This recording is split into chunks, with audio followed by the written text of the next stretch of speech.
Hi everybody, my name is Victoria. Welcome back to my channel, and today I am bringing you my fall reading wrap up, including my December TBR and what I want to finish by the end of 2025. And so I have a DNF. Fall was a rough time for me reading wise, pretty much from August on. I've been struggling with what I'm reading and how much time I had for reading, and so the combination was just a little bit deadly to me. So I picked up some things that I wasn't enjoying and put some things down, and then have just been going really slowly through books. But the only thing that's been consistent is the read along that I am co-hosting with Christy and Dia. So thank goodness for that, because otherwise I think I wouldn't have finished anything in the fall at all.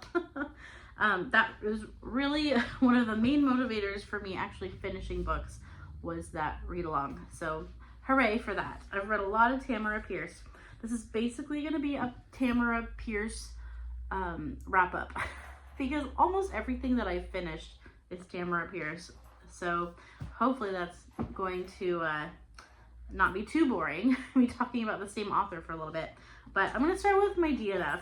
So I had intended to read this with Christy Lewis from Christy Lewis, Dostoevsky in Space, and we were going to buddy read Wolf Hall together by Hilary Mantel.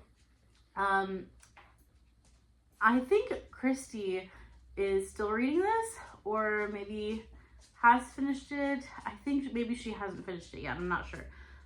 But I'm so happy for her because she is enjoying this book very much. She was loving it, and I just could not get myself to get into it. It started pretty strong. I enjoyed the writing at the beginning, and then I just felt like the more I went into it, the more lost I was. And so I know that people have said you need a background on the Tudor dynasty to really understand Wolf Hall. And I have what I learned in high school, and that's pretty much my background. So it's not that I know nothing about the Tudor dynasty, but I definitely don't know very much about Thomas Cromwell, and that is the main person we're following in Wolf Hall, is Thomas Cromwell. And I knew basically nothing about him. And so the author does not hold your hand at all. She definitely kind of tells the story with some assumptions that you know what's going on. And I think there was that was kind of going against me, and also the writing style. Hilary Mantel's writing style I found to be difficult. I found it to be very stylistic, which it is, and it just was not, it was ostracizing me from the story more, because I already felt ostracized with the content, and then the writing style I found particularly difficult also to follow. So yeah, unfortunately, Wolf Hall, I'm going to put it down for now, just because I was already having a hard time reading anything in the last few months. So we're putting Wolf Hall down for now. Is it a forever DNF? I'm not sure about that. I could potentially come back to this someday, but for now I'm moving on. I just have to. So yeah, Christy feels the opposite. She is totally engrossed and loving this, and loving learning about the Tudor dynasty as she goes as well. So I'm so happy for her that this book is working for her. It's just not working for me right now, and it also could be my mental headspace. I just couldn't hang at this moment in time. So I'm putting this down, and very sad about it. It was a very disappointing DNF for me. All right, the things that I actually finished were, well, let's start with Emma. Let's start with Emma. And I have this lovely copy of Emma, which I recently acquired. This is the Heritage collection, and it is very, very pretty. Gold edges, very pretty copy. So Emma, it was a reread for me. I listened to Emma the first time that I read it on audio entirely, which was difficult. It was difficult with Emma, especially the first time through Emma.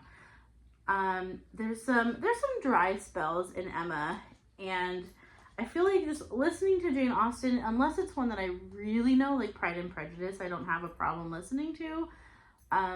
Most of the other ones, Sense and Sensibility, I also don't have a problem listening to. Emma, the first time I went through it and I was listening to it, it was a struggle. And so, I remember feeling like I definitely missed things the first time when I read Emma. And now, after reading it with my eyes, I made a very conscious decision to read it with my eyes, but it took me so long to do that. I had intended to read this just in July for Jane Austen July because it was the group read for Jane Austen July. And it took me until basically a couple weeks ago to finish it, which was sort of horrifyingly slow. But again, it's also me. Physically reading things is just going really slow right now. And I was also reading other stuff at the same time. So yeah, it was just all bad combinations. But it took me many months to read it. I am glad that I took my time because I rated Emma 5 stars on this reread. And so I definitely enjoyed my time with Emma. I love the ending of Emma. I love how everything wraps up. I do love how we see Emma learn and grow. I don't enjoy Emma for a lot of the book until her growth. And I feel like that's kind of typical. I know Emma's a little harder to like because of her flaws. But I also love that Jane Austen wrote a flawed heroine. It's not my favorite Jane Austen still. I would say it does not trump Pride and Prejudice for me. It's still my number one and probably always will be. There's a few others that I haven't read twice that I've only read once. And so on a reread, once I've reread everything, Pride and Prejudice I've read like 3 times, but all the other Jane Austens, I think Sense and Sensibility I've read twice. The other ones I've only read once. And so now I've read Emma twice, and I feel like I have a little bit more of an opinion on where it sits for me. And so I'm impressed by Emma. I think that's where I landed. I'm impressed by Emma as a book and all of the puzzle pieces that come together in this novel. I will say out of any of like the film adaptations that I've seen a couple Emma film adaptations, and I don't think either of them did Emma justice completely as far as like the complexity of this novel. And it's definitely one of her longer ones too. There were things that I forgot that happened that I didn't even remember happening and things they definitely left out of the film adaptations as well. But I did enjoy Emma overall, and I'm impressed by the skill that it took to craft Emma. There's so many moving pieces that really come together nicely by the end. It just, for me, it took me a long time to get there. And just so many characters to follow. And so much dialogue. And so sometimes I will say with Jane Austen, I occasionally get lost in some of the dialogue, particularly when it's like more of the side characters hanging out and talking about stuff. And we lose like momentum of plot a little bit. Hello, Bailey.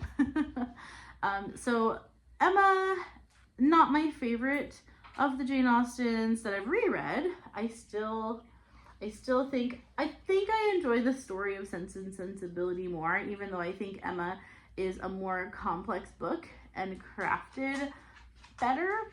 But Sense and Sensibility, I just enjoy the story and the characters more.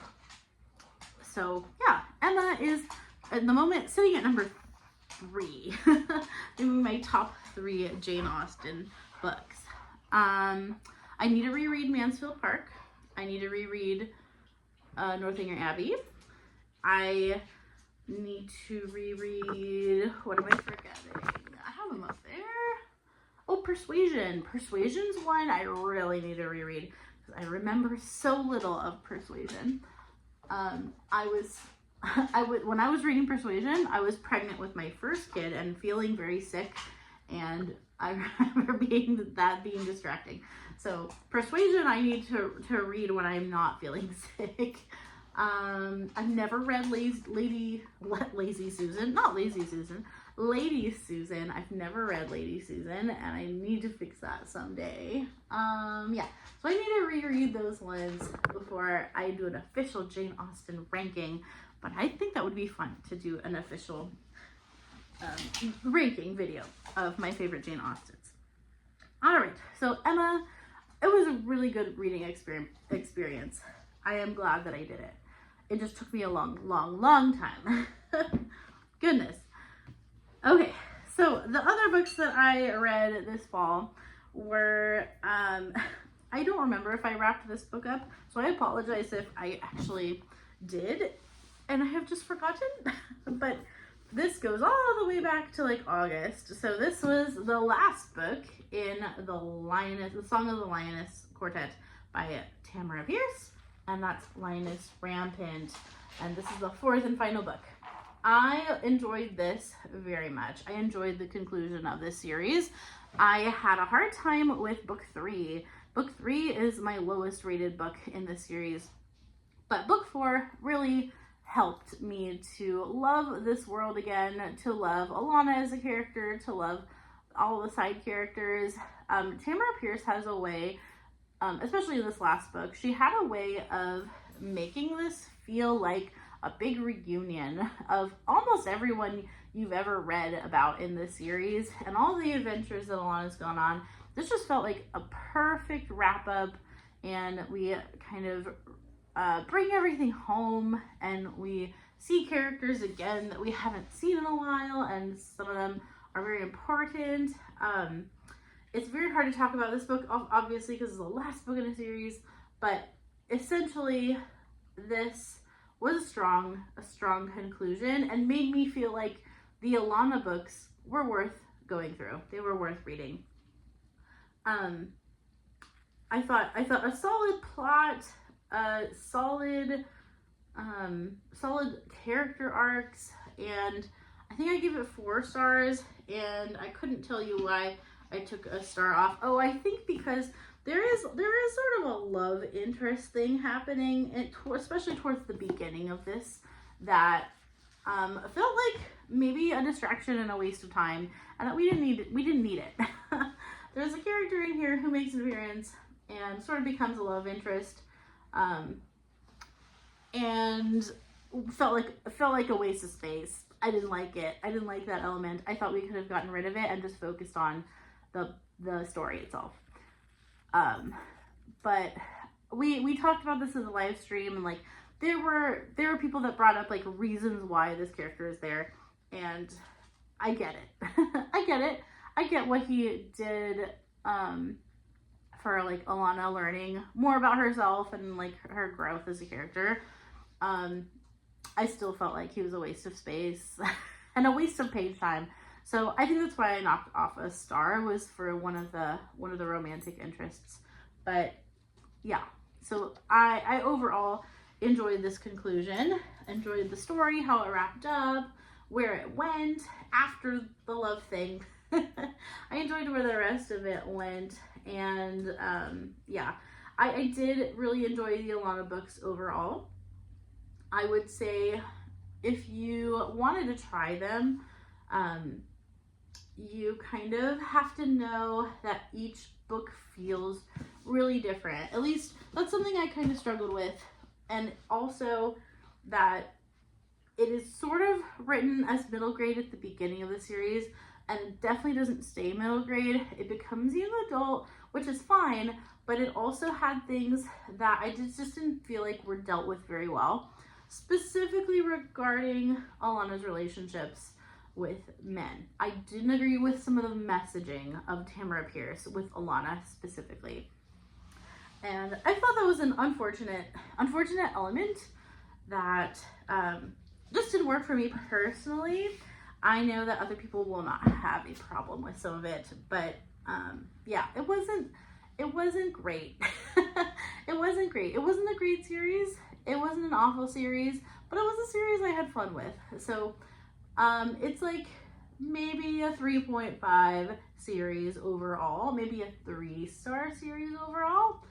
And some of the books were just better for me than others. Luckily, the last book was a better book for me. So I was glad to conclude the series on a pretty high note. All right, so that was Linus Rampant. And then we also continued with the Immortals. The Immortals by Tamara Pierce, which I have the first 3 books. I do not have the 4th book yet. I will get my hands on it eventually. But they're not in order.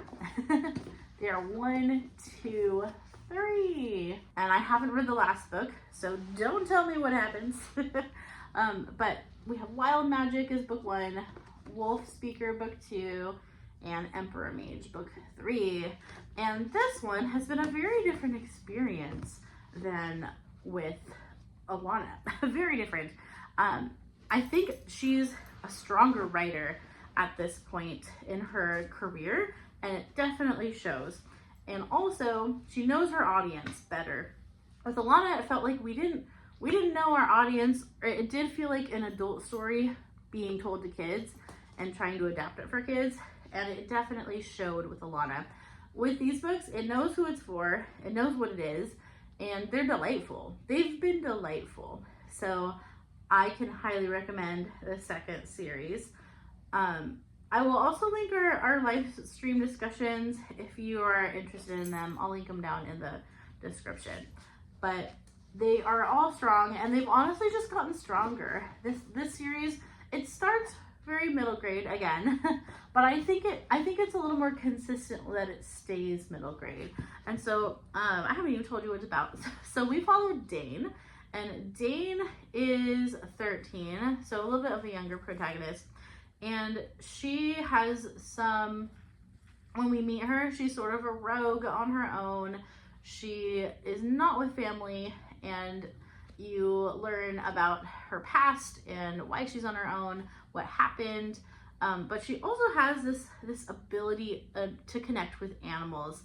And so as you can see, the animals on the cover, animals are a big part of these, which make them feel more middle grade for sure. It gives them that middle grade flair. But she has a strong connection with animals, and she has some specific magical abilities that are tied to animals, which they call, in her world, they call it wild magic. So she has this talent of wild magic. And so each of the books is fairly like animal centered. And so like her animal counterparts and her animal companions are definitely main characters even with her. And she works very much with animals to accomplish her goals. And so as people kind of get to know Dane and her abilities, she gets more and more responsibility. She owns her powers more. She deals with her past and some of her trauma, and each one has gotten a little more complicated, I would say. The 3rd book especially has been the most complex fantasy world and political dealings, political world, which I really enjoyed very much. The 3rd book has definitely been, I want to say, the strongest. A lot of elements I really loved. These series, and Alana too, also deal with some of the gods of the world. So you meet the gods of Tortal and of the universe that they're living in. Ooh, goodness. And then those elements are also adding to the complexity. So we've got like religious elements, we've got political elements, and also just a fun animal center around this fantasy series. And so these have been a lot of fun. We're going to read the 4th one in December. And so that's, spoiler alert, part of my December TBR, we'll be reading Realm of the Gods by Tamara Pierce. And those are the only things that I finished in the fall, September, October, November. I have been reading other things. It's just I haven't been a finisher. So we're gonna go ahead and jump into the TBR since we've already started talking about it. Okay, so things I'm currently reading and have been reading. I have been reading these 2 books. This one the longest. I am still reading The Buffalo Hunter by Stephen Graham Jones. Not sure why I'm still reading it at this point. I have half a mind to DNF it, which is really disappointing. I'm over halfway, and I just, it's been hard to motivate myself to pick it up. It's getting like all this accolade and wonderful praise by a lot of readers, and I haven't really had that experience. This is a horror novel about Stephen Graham Jones. If you know him, he writes primarily horror. I've never read him before. I thought I would jump in with this recent release of his, and I think maybe I shouldn't have. Maybe I should have started with something else, because this has been a hard read, and it's a horror. I'm not completely like I'm not an I'll never read horror kind of person. Like, I will read it, but I find that the horror in this novel is more just gross. It's like horrifyingly gross. As far as like the descriptions and the way that the story is told, it's just been kind of an icky read. And it's also been slow. It's been slow. It's a very slow book. And so all those things combined, and the writing style feeling slow also, I've just struggled with it. And so I feel like it's a really unpopular opinion with this book, because I've seen a lot of people really enjoy it. But if you have read Stephen Graham Jones, I would love to know should I continue with this? Should I put it down and try something else? I spent real money on this. So it's an aardvark. This is my aardvark box. So I don't want to DNF it, which is maybe why I keep reading it. But it's been not enjoyable. Not an enjoyable read, which is okay. Like, not everything, you don't have to enjoy everything every second, but it hasn't felt, I guess enjoyable is the wrong word. It hasn't felt worth it yet. I'm like, where is this going? Is this going to be worth it? Is the story worth it in the end? I don't know. Time will tell. But it's hard for me not to just DNF it. But I'm so far, and I've been reading it for so long, and I feel like I need to finish it. So yeah, let me know what you think. Should I or should I not DNF it? We'll take a poll in the comments. Okay, so I'm still reading this. It's just I don't enjoy picking it up. Is basically what's going on there. I'm not enjoying the process of reading it. Wives and Daughters by Elizabeth Gaskell. I picked this up in October for Victober. Of course I didn't finish it, and I've been going kind of way slower also than I want to. I'm on a page 145, so I'm still very much towards the beginning, but I'm loving. I love this book when I pick it up. Opposite problem. I love this book when I pick it up. I don't love Buffalo Hunter when I pick it up. But I'm reading them both, and I feel like I need to stick to both. I'm definitely sticking to Wives and Daughters. This has been really, really enjoyable. The premise of this novel, if you don't know, is a small provincial town, and Molly Gibson is the daughter of a doctor. And this doctor is widowed, and so she's mostly grown up without a mom in her life.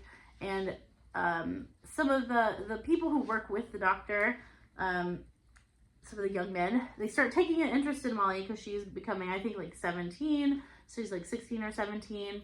And so that freaks him out, and he's like, I need to have a woman in her life because I don't know how to deal with this. if she has suitors and people interested in her. Like, I don't know how to deal with this. So he gets married, he remarries, and that's where our story starts. And I'm not much past that. to give you an idea, that's pretty much all that's happened at this point in the book. And so I've got a long ways to go. This is like a 700-page book. So I have a long ways to go. Can I finish this in December? I hope so. I would really like to. I would like for this to be finished in another couple weeks, but at my rate, I'm not sure. That's another reason why I'm thinking of DNFing this one, so I can spend more time on this one. But yeah, I've heard that the audio is pretty decent, and it's pretty good to follow on audio. From lots of my friends who've read it on audio. So I'm just being stubborn right now, and I want to read things with my eyes. So I do have an audiobook though, which we'll talk about next. So I'm on audio. I've been listening to this book of the month book that I got back in, let's see, was this July? Yeah, this was back in July. So this is How Freaking Romantic by Emily Harding. And this is an office romance. It's a contemporary novel. It's an office romance between lawyers, basically. And our main character is kind of still learning how to become a lawyer. She doesn't really have a job yet, but she's like sort of an intern student kind of thing. And so this book is, I mean, it's going to be predictable and fun. It has been fun so far. I will say, our main protagonist is a very angry tone. She has just a lot of angst and anger, and so some of the reviews that I've read were like, she's just too angry. And so some people didn't like it for that reason. But I don't find her like overly angry, but she's definitely like, she's a protagonist with an attitude. She's got an attitude about some things, and it's not a bad thing. It's not a bad thing, but I think it can be overdone for sure. So I'm not too far into this listening wise, so we'll see how this goes. But let's see. It's enemies to lovers, which I usually have a fun time with. Let's see, what can I say about this without saying too much? I guess there was something that happens towards the beginning that felt kind of quick. Like, oh, okay, we're already doing that, and then like they already shared a kiss, and they were pretty much like still arch enemies, and I thought that was kind of a weird choice. I'm like, can we not kiss till like we actually like each other? Let's not kiss as enemies. I thought that was kind of weird. So yeah, there was kind of a strike against it for a second. But yeah, so they're still like getting to know each other. They're still kind of enemies at this point when I'm reading it. So, but they're going to not be enemies, I'm sure. So I'm listening to this one. I just needed something that was easy to follow on audio, because my focus is terrible right now. I have one hopeful that I would like to read in December, and that would be Good Spirits by B.K. Borison. And this is a holiday romance. I really have been wanting to pick up a holiday romance this month, but I'm just like, I know I shouldn't. I know I shouldn't, because I've been reading these other books for like a few months, and I need to finish them. But also, I want a holiday romance right now. That's just what I'm in the mood for. I'm kind of a little bit in a romancy mood, so I want like a rom-com kind of thing going on. So I got this from Book of the Month because I still am a subscriber right now, and so it is what appealed to me about it is that there's also a little bit of kind of a fantasy element to it, which I like. So he is the ghost of Christmas Past, and so it's like a romance between her and the ghost of Christmas Past. So that just sounded like fun and kind of silly, and I was like, I'm down for that right now. I'm down for fun and silly. The only thing I'm not down for is this mustache. Not down for that. I do not like the cover. I do not like his facial hair happening. I'm like, what is going on right here? Like, we need to shave. First of all, we need to shave. And then why do we have a dad stash? Not a fan. Not a fan. So anyways, tiny nitpick, but don't love that. Don't love that. Anyways, I just offended everyone who has a mustache. I'm sorry about that. Anyways, okay, those are all the books that I was going to talk about today. Those are the things that I would like to finish in December. Those are the things that I have finished or DNF'd, and I would love to know if you have any thoughts on these. I'm hoping for a good conclusion, that a few of these books will be maybe even on my favorites list. But I gotta finish them. I gotta finish them first. So that's our goal. Alright, thank you so much for watching my video today, and I hope you have a great rest of your day. Keep reading great books, and until next time, bye-bye.